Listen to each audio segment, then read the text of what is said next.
예, 만나서 반갑습니다. 예, 광우 스님이라고 합니다. 우리가 행복하게 산다는 것은 중생들에게 있어서 가장 강력한 욕구일 겁니다. 그리고 이 행복에는 사실 이 세속 사람들의 행복이 따로 있고요. 세속을 떠난 출세간의 행복이 따로 있습니다. 그래서 출세간의 행복, 세속을 떠난 출세간의 행복은 사실 깨달음이죠. 어떻게 보면 깨달음을 제외한 다른 감각적인 쾌락이나 행복은 영원한 것이 못 됩니다. 예, 어제는 좋았지만 오늘은 슬프고, 오늘은 좋았지만 내일은 눈물을 흘리고, 예, 뭐 보이지 않게 사랑할 거야 뭐 이러면서, 예? 하여튼 다 이제 이 마음이 만든 환상이라고 했거든요. 세속적인 행복이라는 것은. 근데 사실 우리 중생들은 그 세속적인 행복을 더 원하는 감이 없지 않아 있어요. 그래서 사실 절에 오시는 분들 보면 깨달음과 중생제도를 위해서 사찰에 다니는 분들보다는 우리 자식 잘 되게 해주세요, 우리 남편 잘 되게 해주세요, 우리 가족 잘 되게 해주세요, 다 나에 대한 집착, 나에 대한 행복에 대한 욕구가 더 강하거든요. 그 부처님께서는 이 중생들이 바라는 이 행복을 얻고자 한다면 어떻게 해야 될 것인가? 부처님께서는 기본적으로 복을 지어야 된다고 하셨습니다. 결국 우리 앞에 펼쳐진 모든 행복이라는 것, 불행이라는 것 자체가 내가 지은 복의 또 다른 모습들입니다. 내가 복을 많이 지었으면 살아가면서 내 앞에 펼쳐진 일들이 모두 다 어떠할까요? 행복하고 좋은 일이 많이 생길 거고요. 내가 전생에 지어놓은 게 없다면 살아가면서 내 앞에 펼쳐진 내 앞에 그 모든 일들이 불행하거나 자꾸 어떤 막힘, 가로막힘이 느껴지게 될 겁니다. 어떤 사람들은 하는 일마다 잘 된대요. 그런 얘기 들어본 적 있죠? 예, 있긴 있을 거예요. 하는 일마다 잘 되는 사람들이 있어요. 그래서 그런 사람들을 우리가 뭐 미다스의 손 해가지고 손만 대면 황금이 된다 해서 미다스의 손 뭐 이러면서 하는 일마다 잘 되는 사람 있고, 어떤 사람은 국수의 장인이라고 해서 하는 것마다 말아먹는 사람이 있어요. 국수 말아먹잖아요. 국수의 장인. 예? 야, 너 어떻게 하는 일마다 말아먹냐? 참 희한해요. 뭐, 야, 난 말아먹고 싶어서 말아먹냐? 뭐 이러죠. 근데 희한하게 일이 또 안 풀리는 사람이 있어요. 근데 노력하지 않거나 어리석어서 일이 안 풀리는 거는 할 말이 없어요. 근데 정말 노력하고 정말 그 누구보다도 준비했는데도 일이 안 풀렸을 때는 엄청난 자괴감이 느껴질 때가 있죠. 근데 불교에서는 내 앞에 펼쳐진 어떤 일의 성패도 사실 내가 지은 복의 또 다른 모습들이라고 합니다. 그러니까 자기 자신을 한번 잘 우리가 돌이켜 봐야 됩니다. 나는 전생에 복을 많이 지은 사람 같은가? 나는 전생에 복을 좀 적게 지었는가? 여러분들은 살아가면서 복을 전생에 많이 지은 것 같아요? 못 지었던 것 같아요? 예, 거기까지. 예, 그래요. 예. 근데 제가 항상 드리는 말씀 있잖아요. 복에도 여러 가지 모습이 있다고. 뭐 부모 복은 있는데 뭐 자식 복이 없는 경우가 있고, 부모 복도 있고, 그리고 뭐 배우자 복은 있었는데, 결혼 복은 있었는데 또 뭐 자식 복이 없는 경우가 있고, 뭐 부모 복도 없고 부부 복도 없었는데 말년에 자식 복이 있는 경우가 있고, 예, 또 개인적으로는 뭐 학교 복은 있는데 뭐 재복이 없거나, 뭐 재물복은 있는데 건강복이 없거나, 아니면 뭐 다 없거나. 왜 다 없으면 참 곤란해요. 이렇게 사람이 저마다 자기가 가진 복의 모습이 또 저마다 다릅니다. 전생에 어떤 복들을 많이 지었냐에 따라서, 예를 들어 전생에 재복을 많이 지었는데, 전생에 사람들한테 재물을 많이 베풀었는데 전생에 살생하기를 좋아했다면 이번 생에 재복은 많지만 건강복이 없을 수가 있고, 전생에 재물도 사람들한테 많이 베풀고 살생도 하지 않았지만 사람들을 무시하고 깔봤던 그런 어떤 마음을 잘못 썼던 업이 있는 사람들은 이번 생에 전생에 많이 베풀었으니까 무슨 복은 있겠어요? 예, 재복은 있을 거고, 전생에 살생도 안 했으니까 무슨 복은 또 있겠어요? 건강복도 있었지만 사람들을 막 깔보고 무시했던 업보가 있으니까 대신 뭐가 없을까요? 뭐 인복이 없다든가, 예, 그런 경우가 생길 수가 있겠죠. 그러니까 내 앞에 펼쳐진 어떤 업의 모습들이 그냥 하나도 빠짐없이 내가 지었던 내 인연의 결과물이라고 보시면 됩니다. 그래서 우리 불교에서는 뭐 쉬운 말로 인과응보라고도 하고 인과업보라고도 하고, 예, 결국 내가 지은 건 누가 받는다? 내가 받을 수밖에 없다. 모든 게 다 인연법이에요. 그러니까 이 인연을 잘 지어야 돼요. 이 인연도 그 말도 좀 조심해야 돼요. 예, 예.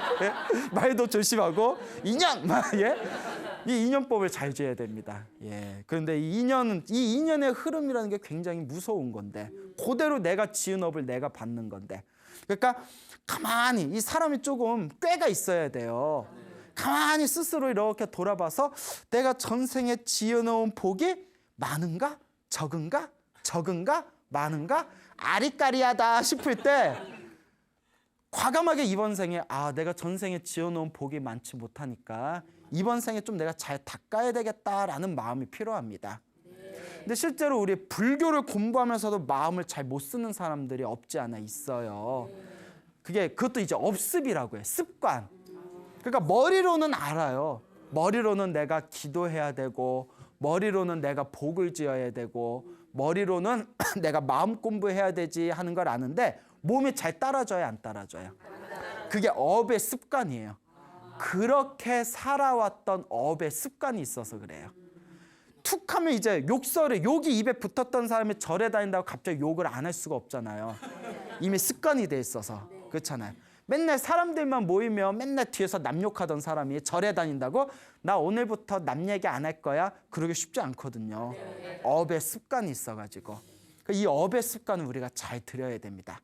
간혹 불자님들 중에 보면 스님, 자 차라리 하루 밥은 굶을지언정 기도는 하루도 안 빼먹습니다 하는 분들이 있어요. 노보사님들 중에.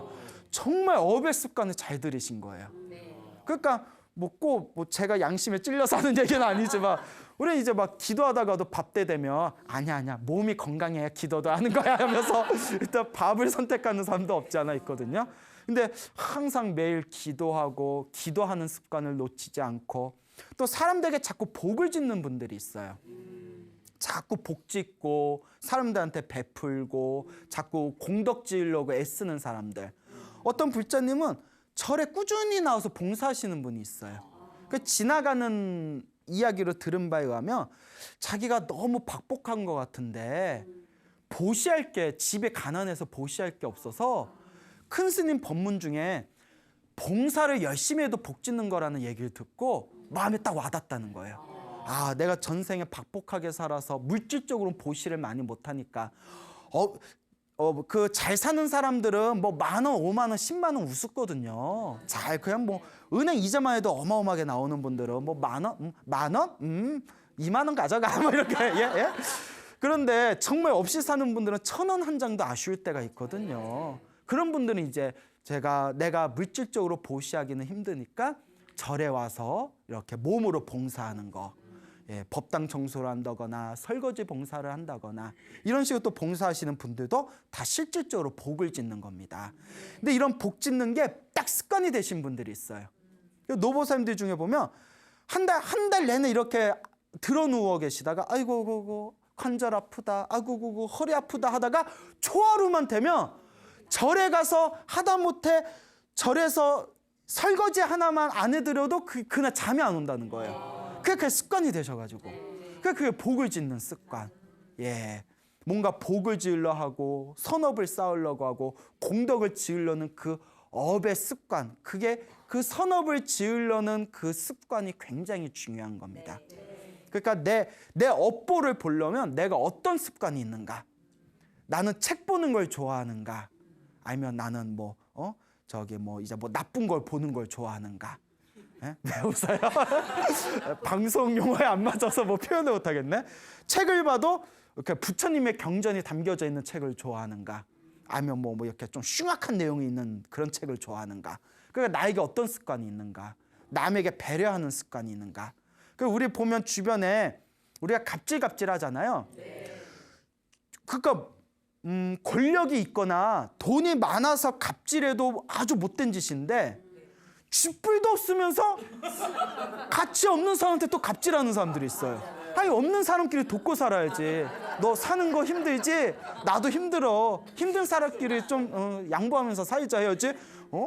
서로 쥐뿔도 없으면서. 쥐가 원래 뿔이 없잖아요. 쥐가 뿔이 없어요. 쥐에 뿔 있는 거 봤어요? 아, 있으면 연락 한번 주세요.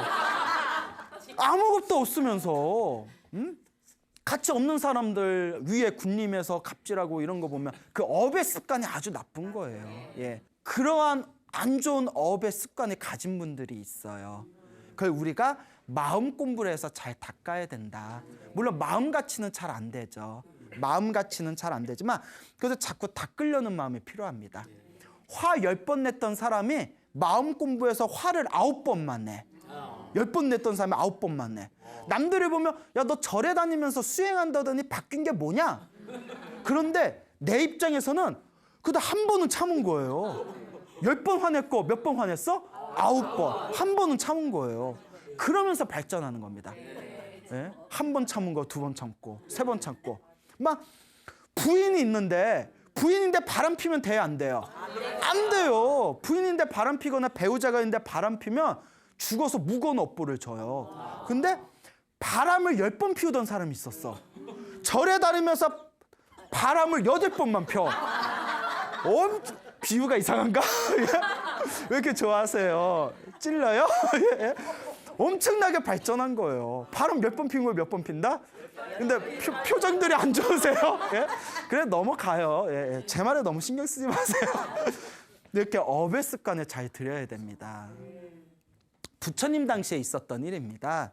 부처님께서 어느 도시에서 법문을 하셨어요. 그래서 어떤 법문을 이제 하셨냐면 이제 보시와 공덕과 복을 짓는 것에서 대해서 이제 많은 이제 법문들을 하셨는데 이 부처님의 가르침을 보면 기본적으로 보시를 많이 해라라는 말이 경전에 굉장히 자주 나옵니다. 보시를 많이 해라. 많이 베풀어라. 베풀면 반드시 누구에게 돌아온다? 이번 생이건 다음 생이건 반드시 자신에게 돌아온다는 거예요. 그래서 부처님께서도 당신이 중생이었을 때 부처가 되기 위해서 가장 많이 닦은 공덕 중에 하나가 바로 보시공덕이라는 거예요. 그 부처님의 수제자 중에 마하가섭이라는 스님이 계셨습니다. 이 마하가섭 스님께서 일주일 동안 깊은 산매에 들어가셨대요. 이렇게 일주일 동안 완벽한 선정, 산매 상태에 들어가셨다가 일주일 후에 딱 눈을 뜨십니다. 그러니까 그 어떤 깨달음의 깊은 경지에 가신 분들은 막 일주일 동안 딱 앉아가지고 첨산자세로 앉아서 먹지도 않고 마시지도 않고 일주일 동안 산매에 빠지고 그런 내용이 많이 나옵니다. 일주일 동안 선정에 딱 나오시고 난 뒤에 경전에 보면 이런 내용이 있어요. 일주일 동안 선정에 들어가서 나오고 이걸 이제 멸진정이라고 해요. 멸진정이라는 엄청 깊은 산매에 들어가서 나온 뒤에 바로 공양을 올리면 그 공양이 최고의 공양 중에 하나랍니다. 그러니까 첫 봤다라고 하죠. 예, 첫 번째 공양, 첫 봤다. 예, 처음으로 봤다. 처음으로 공양을 올려서 봤다. 미안해요. 예. 표정들이 안 좋네. 예. 자, 그래서 이 가장 이게 공양, 고귀한 공양의 자리잖아요. 그러니까 마하가섭 스님이 다 일주일 동안 선정에 들어갔다가 딱 나오신 뒤에 지금 일주일 동안 멸진정에 들어가서 나온 뒤에 나에게 처음으로 공양을 올리며 어마어마하게 큰 고귀한 공덕을 얻을 것이다. 이 기회를 누구한테 줄까 고민에 빠지십니다. 그러니까 아무나 막 주는 게 아니에요. 그래서 당신이 전생과 인연이 있는 사람, 오늘의 이 공양의 공덕을 이룰 만한 사람이 누가 있나 하고 이렇게 신통력, 천안통으로 살펴봤대요. 그때 어느 논밭을 지키고 있는 여인네의 모습이 다 보입니다. 그래서 저 여인네가 이 공양의 공덕을 지을 인연이 있는 사람이구나.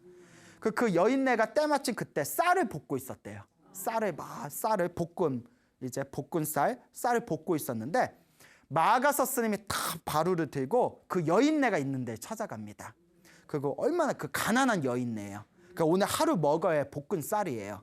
그 여인네에게 딱 이렇게 탁발을 딱 이렇게 보여주면서 이제 탁발을 왔다라는 신호를 보냅니다. 부처님의 제자들은 탁발을 할 때 밥 좀 주세요, 죽 좀 주세요, 국 좀 주세요, 먹을 거 좀 주세요라는 말을 못하게 돼 있습니다. 왜냐? 거지와 다를 바가 없다는 거예요. 다만 묵묵하게 바루를 들고 가만히 있으면 신도가 공양을 올리는 거예요. 안 주면 그냥 떠나는 거고. 그러니까 말없이 가만히 서 있는 거예요. 그게 더 부담스러워. 예? 그러니까 말없이 인사 팍 쓰면서 줄 거야 안 줄 거야 씨 이러면 되게 신도 입장에서 부담스러울 것 같아요. 예, 웃자고 한 말이고. 그래서 이제 입으로 국어를 못하게 되어 있습니다. 근데 그 쌀을 볶고 있던 그 여인네가 가섭 스님을 보더니 마음에 엄청난 기쁨과 희열을 느낍니다. 보는 것만으로도. 그러면서 그 스님에게 이제 공양을 올리게 돼요. 근데 이게 중요한 게 있어요. 그 여인네가 그 공양을 올리지 않았더라면 복을 지었을까요? 못 지었을까요? 못 지었죠. 근데 마가섭 스님을 보는 순간 마음에서 뭘 느꼈다고 했죠? 기쁨과 희열을 느끼면서 공양을 올리잖아요. 그러니까 어마어마한 복을 지을 수 있는 인연을 이미 갖고 있었던 거예요. 예. 그 스님을 봤는데 저 스님 뭐야? 생긴 것도 취레해가지고 나 안 줄래 이런 마음 생길 수도 있잖아요. 그럼 이제 못 본 척하면 스님이 그냥 떠나갈 수밖에 없거든요. 근데 마가섭 스님을 보는 순간 엄청난 기쁨이 솟구쳤다는 것 자체가 그런 복을 지을 만한 인연이 있었다는 거예요. 그 요 인연법이 참 무서워요. 그래서 마가섭 스님에게 아주 정중하게 그 자기가 먹어야 할 볶은쌀을 공양을 올립니다. 볶은쌀을 다 바로에다 부어드린 뒤에 가섭 스님에게 3배를 올려요. 절 3배를 다 올린 뒤에 이 공양의 공덕으로 큰 스님께서 깨달으신 그 진리를 저도 깨닫기를 바랍니다. 다 발언을 세웠더니 가섭 스님이 뜻과 같이 될지어다 이렇게 축원을 해줍니다.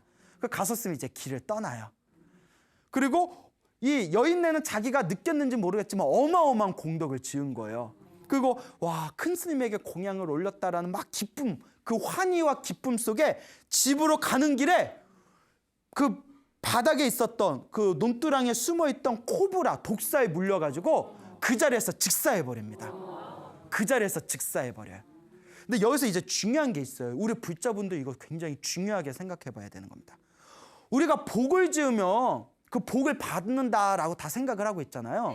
그러니까 우리 입장에서 보면 마가섭 스님한테 엄청난 공양을 올렸으니까 그 복을 받아야 되잖아요. 근데 복을 짓자마자 뭘 당했죠? 독사한테 물려서 죽었잖아요. 요것만 보면 사람들이 다 개뻥이다. 그렇잖아요. 부처님하고 큰 그 아라한 스님한테 공양을 올리면 큰 복을 받는댔는데 마가섭 같은 대아라한 스님한테 공양 올렸는데 공양 올리고 나서 바로 몇 분 후에 어떻게 돼요? 독사에 물려서 죽잖아요. 요것만 볼 것 같으면 사람들이 절에 안 나올 사람들이 많을 거예요. 예를 들어서 내가 오늘 사시불공 때 부처님과 스님들한테 큰 공양을 올리고 집에 오는 길에 차 타고 집에 오는 길에 교통사고가 나서 죽었다든가. 만약에 예를 들어서 그리고 뭐 예를 들어 저기 정멸보궁 저 산 높은 곳에 있는 절에 힘들게 가가지고 절에서 기도를 간절히 올린 뒤에 이렇게 산에서 내려오다가 발을 헛디뎌서 넘어져가지고 죽었다든가. 이러면 사람들 입장에서 무슨 생각하겠어요? 잘 되라고 복 지으려고 절에 갔더니 오히려 절에 갔다 와가지고 오히려 나쁜 일만 생겼네. 절에 다닐 필요 없어. 이거 다 뻥이야. 스님들 다 뻥치는 거야. 뻥쟁이들 막 이래버리면 그럼 우리 입장에서 딱히 할 말 없어요. 우리 입장에서 미안하니까. 그런데 이번 생만 볼 것 같으면 그렇게 오해를 할 수 있지만 우리 불교가 인과 업보라고 했잖아요.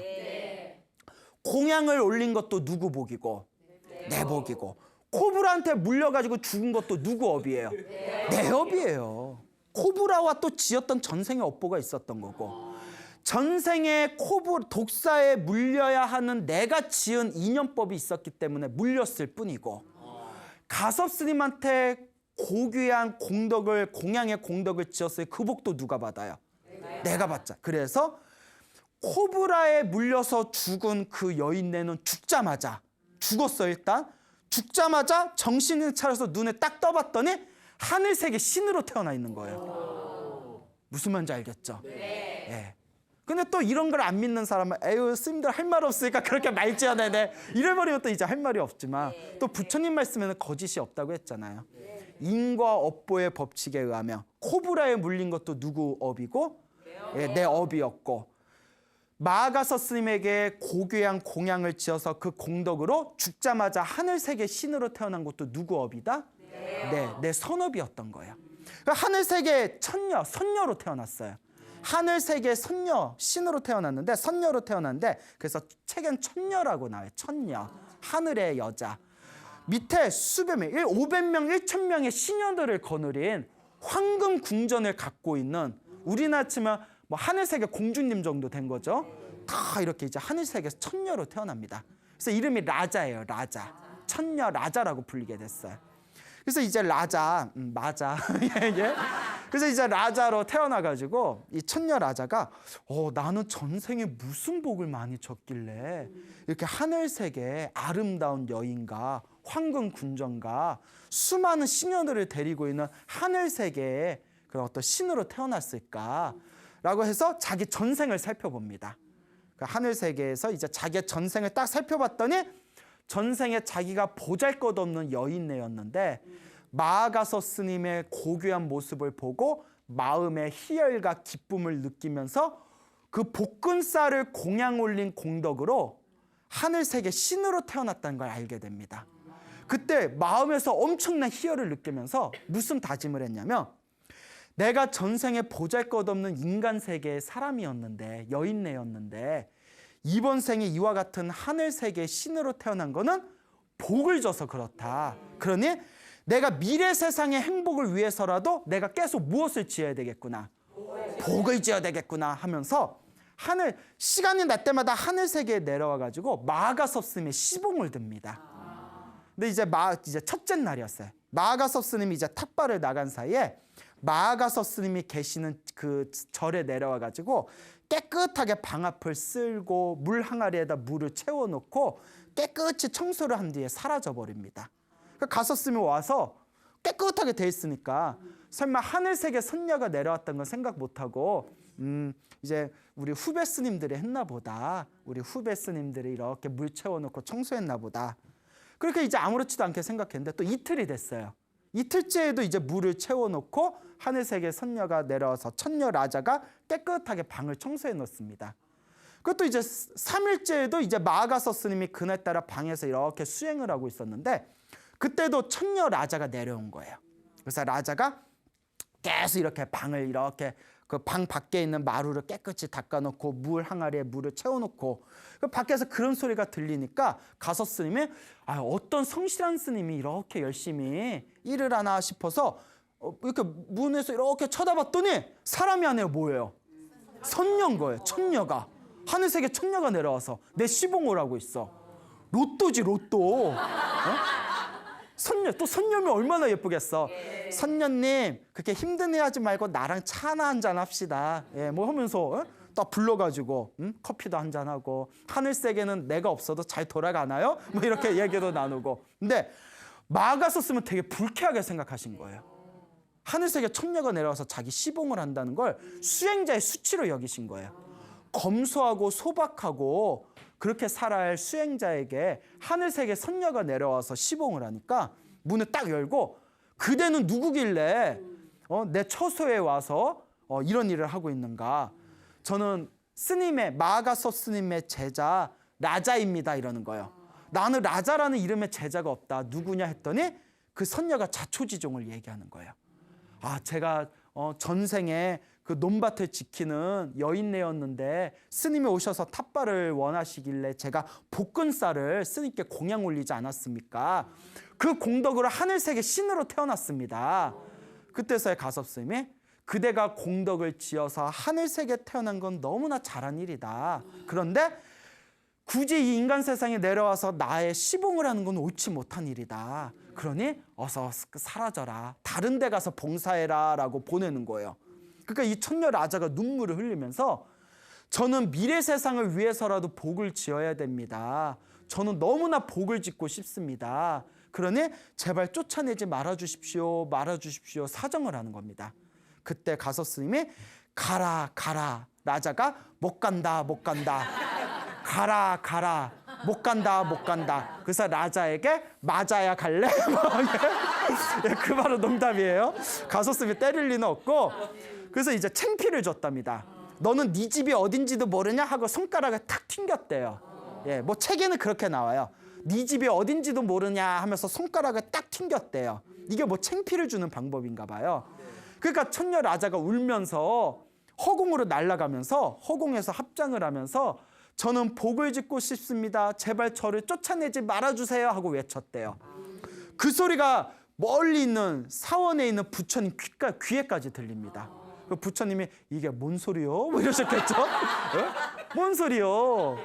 복 지을 테니까 쫓아내지 말아주세요 하니까 부처님, 석가모니 부처님께서 이게 무슨 일인가 하고 이제 천안통으로 살펴본 뒤에 그 일의 자초지종을 다 꿰뚫어 보십니다.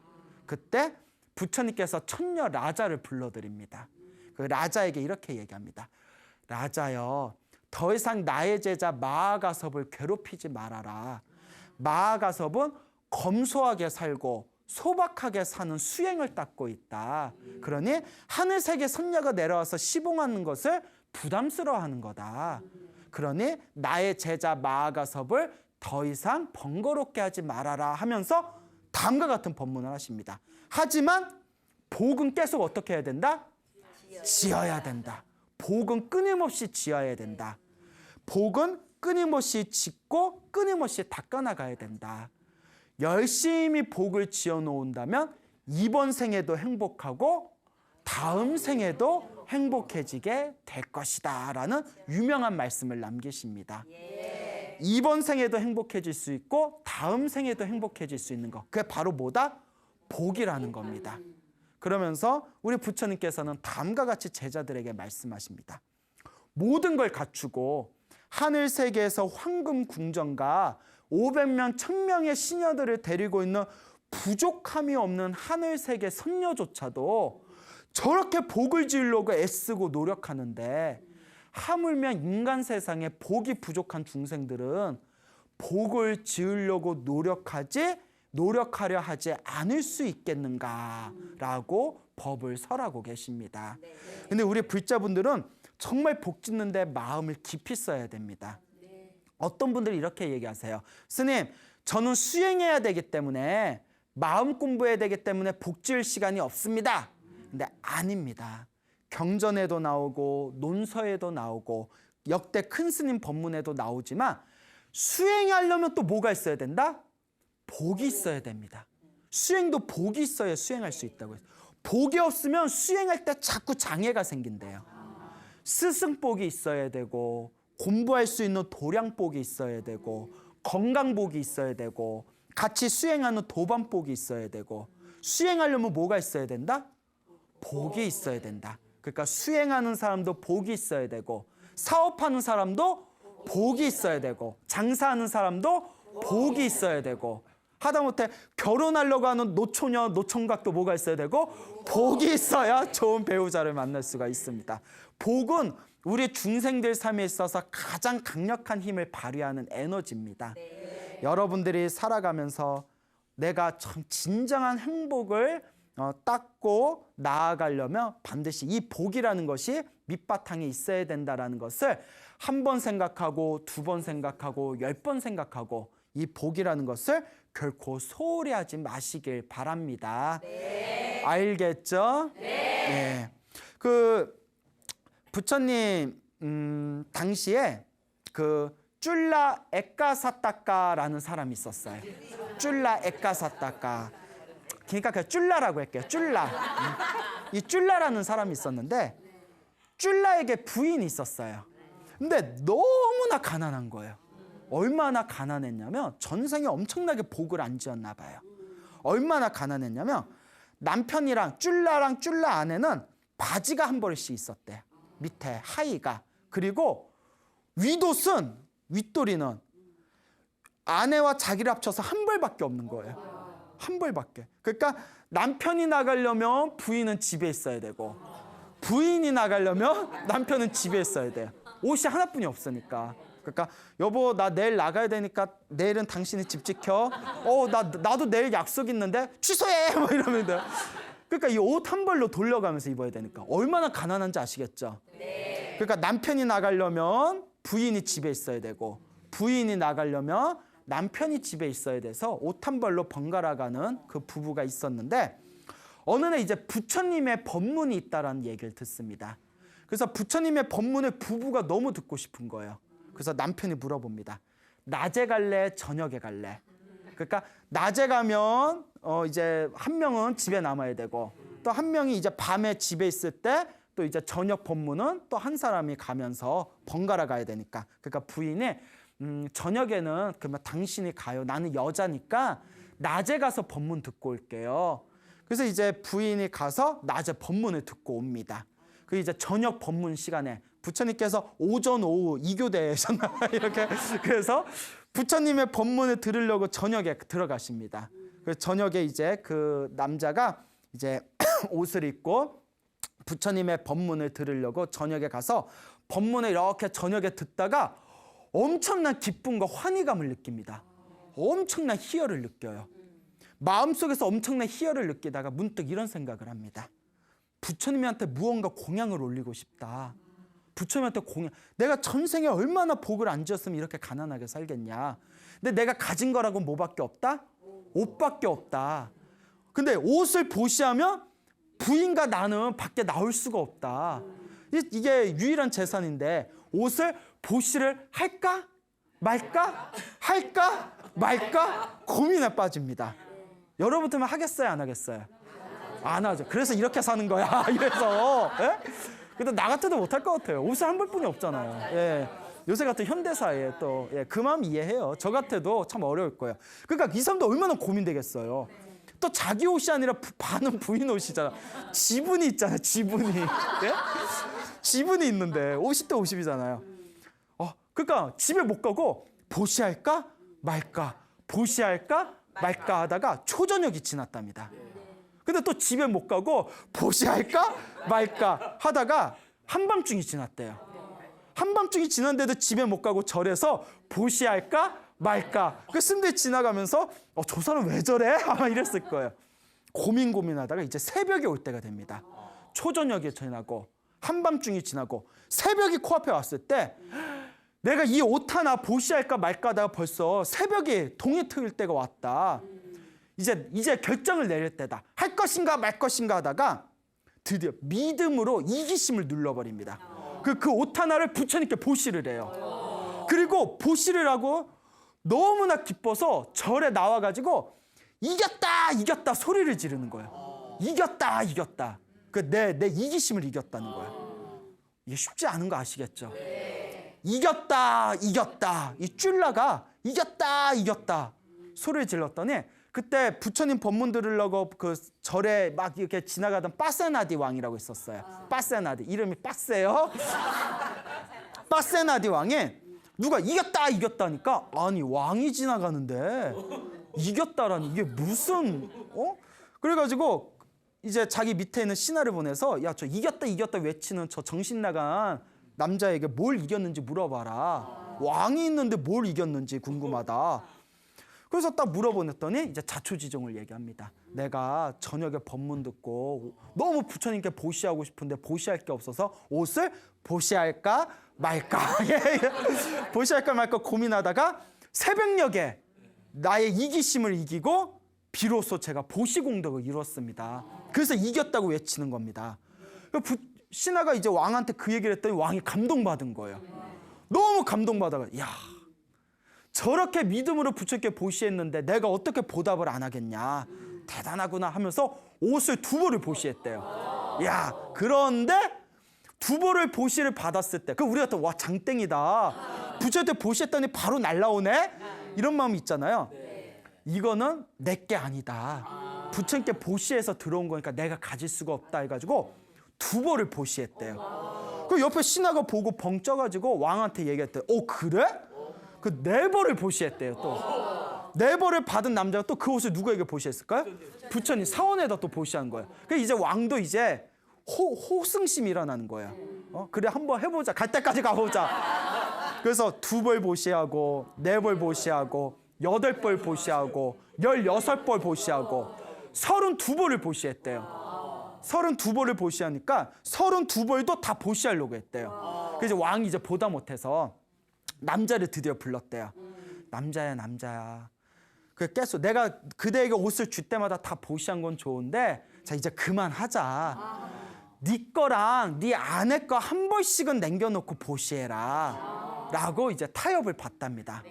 그래서 그 왕이시여 그렇게 하겠습니다 하고 이제 32벌에서 이제 그러니까 2벌 보시하고 4벌 보시하고 8벌 보시하고 16벌 보시하고 그러니까 32벌에서 자기 거 아내 거 빼서 30벌 보시했으니 다 합치면 몇 벌 보시한 거예요?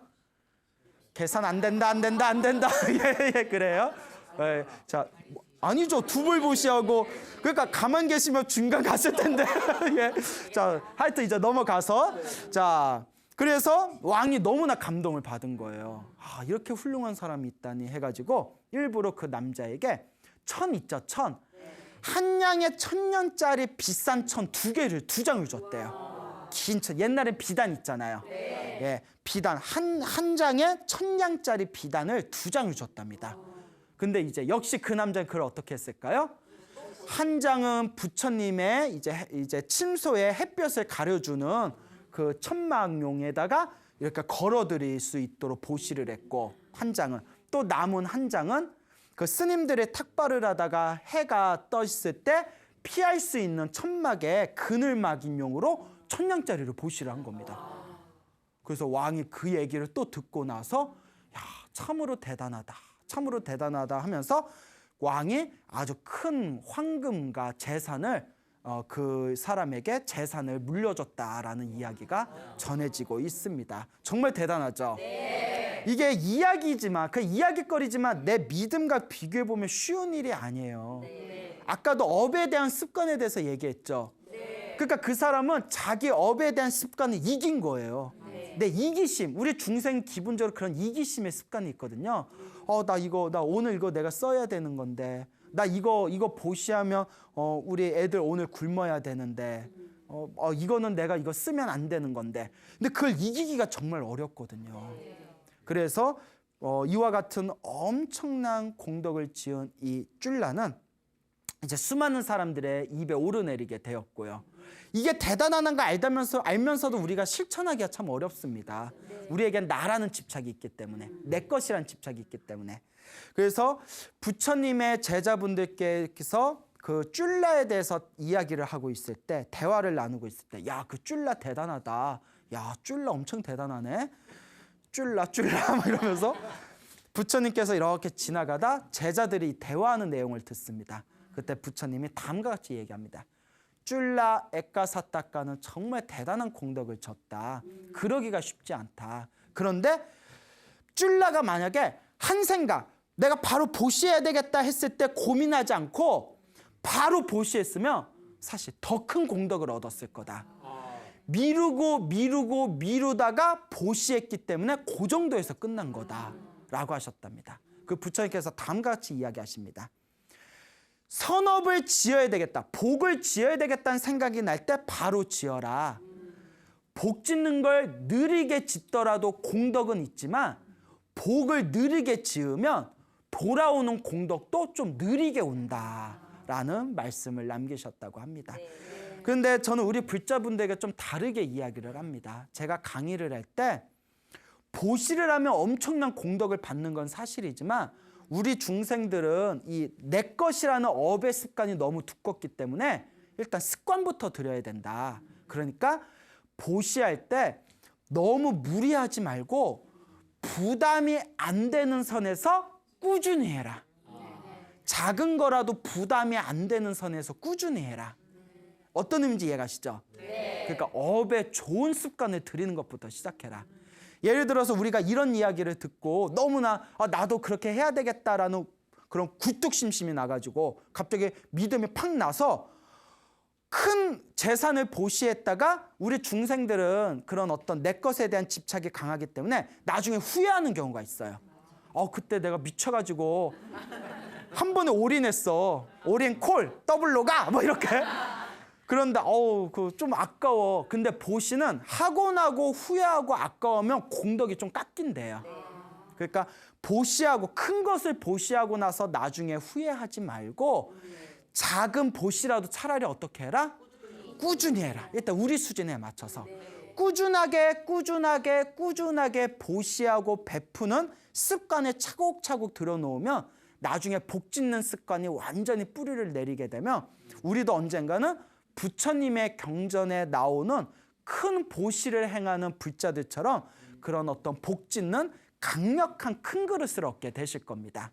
그래서 우리 불자들한테 항상 제가 강조하는 게 굵직하게 한 번 하려 하지 마시고 부담이 되지 않는 선에서 평생 30년이건 40년이건 평생 꾸준히 닦는다는 마음으로 닦아나가라라고 제가 신신당부합니다. 여러분 이 보시의 공덕은 엄청나게 강력합니다. 근데 여기서 우리가 이 지금까지 들은 이야기의 중요한 부분이 있습니다. 아까 그 천녀 라자는 공덕을 짓고 나서 뱀에 물려서 죽었잖아요. 그 다음 생에 하늘색에 태어나고. 근데 이 쭌라는 그런 복을 짓고 나서 바로 그 생에 임금의 엄청나게 큰 어떤 보물과 선물을 받게 되잖아요. 이미 앞에서 언급한 부분이지만 왜 그 여인네는 엄청나게 큰 공덕을 지었는데도 이번 생에 뱀에 물려 죽고 왜 쭌라는 엄청나게 큰 공덕을 짓고 나서 그 복을 이번 생에 받은 걸까요? 차이가 어디 있을까요? 어렵게 생각하지 마세요. 그것도 누구의 인연법이다? 자기의 인연법이에요. 아까도 말씀드렸죠? 뱀에 물린 업은 또 누가 지은 거고? 내가 지은 거고. 또 이번 생에 하필이면 그때 내가 이겼다 했을 때 파세나디 왕이 지나가다 쟤 뭐야? 하고 이야기를 들어서 파세나디 왕의 어떤 선물과 보물을 받을 수 있었던 그것도 누구의 인연이었을까요? 나의 인연이에요. 그러니까 이 인연법이 너무 묘해요. 똑같이 복을 짓고 똑같이 기도를 하고 똑같이 보시를 해도 사람마다 받는 인연법이 묘해요. 바로 받는 사람도 있고 늦게 받는 사람도 있고 극단적으로는 다음 생에 받는 경우도 있고. 근데 신도들이 스님 그냥 이번 생에 후딱 받고 싶어요 이러는데 이것도 인연법이에요. 그러니까 인연법의 흐름을 잘 따라가면서 욕심 부리지 말고 내가 죽는 그 순간까지 끊임없이 보시하고 복을 짓고 공덕을 쌓겠다라는 마음으로 항상 나아가시길 바랍니다. 알겠죠? 여러분 행복해지고 싶습니까? 행복한 삶을 창조하고 싶습니까? 복을 지으십시오. 선업을 지으십시오. 공덕을 쌓으십시오. 복과 선업과 공덕의 힘이 여러분들을 진정한 행복의 길로 이끌어 줄 것입니다. 오늘 여기서 마치겠습니다. 소중한 나 무한 행복!